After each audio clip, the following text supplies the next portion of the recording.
Luke Hobson, instructional designer, instructor, and author of What I Wish I Knew Before Becoming an Instructional Designer, shares his insights in many different areas. During our conversation, we talked about his YouTube channel and learning from YouTube. Luke, thank you so much for sharing your time and your knowledge with ADEIL today. Really appreciate it. Absolutely, Rich. Thank you so much for having me on. Can't wait to chat more. Absolutely. So, Luke, bravo on your YouTube channel, recently hitting 100,000 views. That's phenomenal. No idea. And yeah. And I'm just reminding there's a wide world of people on YouTube who are working in a wide variety of ways with teaching and or learning. So a twofold question: do you follow or really kind of watch any of these YouTubers who are finding some way to dive into teaching and or learning? And for people who are creating instructional media, what might they be able to learn from these YouTubers?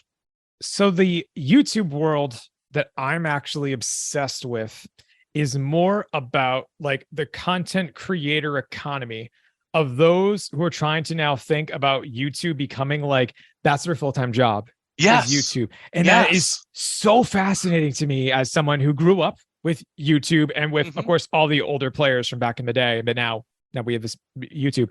And when I go into the world of YouTube, it's not so much about like teaching and learning and what people are doing, because fun fact, it's usually not the educators who are most technology savvy to make YouTube videos. Just kind of funny because they have like the most wisdom to share. But instead, what I like to be able to learn from are those who have their own like artistic style about how do they really convey a message and to make someone watch and be captured and entertained by things. Yeah. So when I'm on YouTube, I'm watching, recently he just gave the MIT commencement speech for 2023, like Mark Rober, he is the new Bill Nye the Science guy.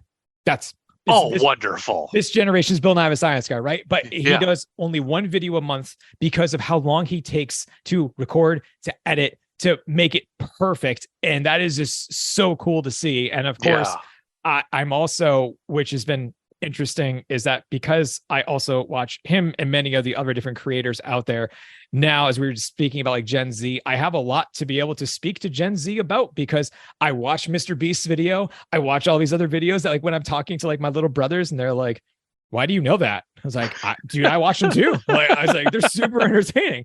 So that's always been so interesting to me to be able to see about how they're able to do that. And the most educational YouTuber I can think of, and he does it in a brilliant way, it's a fellow named Jeff Nippard, pro bodybuilder, and he does educational videos on nutrition, health, fitness, wellness.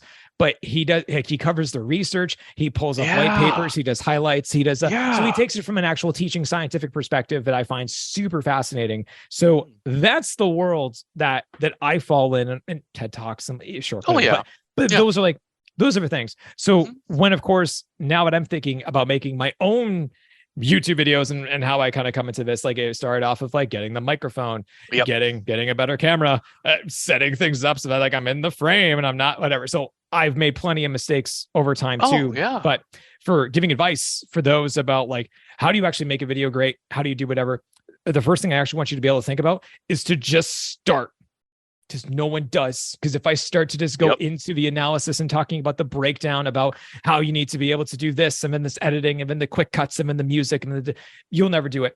But instead, if I'm like, man, just start, just try, just push record, give a speech, give a presentation. It doesn't have to be long. Just do something. And that was my first video. If you go back and you look at my very first video, it was me in a dark room wearing a suit of all things. I just did a presentation for a university about instructional design and it went really, really well. So I was like, I gotta now's the time. The speech is in my head. I have everything. Let's just record it and see what happens. And that is what literally changed everything that I did, because that video was called What I Wish I Knew Before Becoming an Instructional Designer. That led to the blog, the book. That was it. So, and it's not well produced. It's me in a dark room with PowerPoint. But the thing is that I'm actually speaking to you like this, where it's like, I care. I'm trying to be engaging. I want to be able to actually provide an emphasis on teaching people.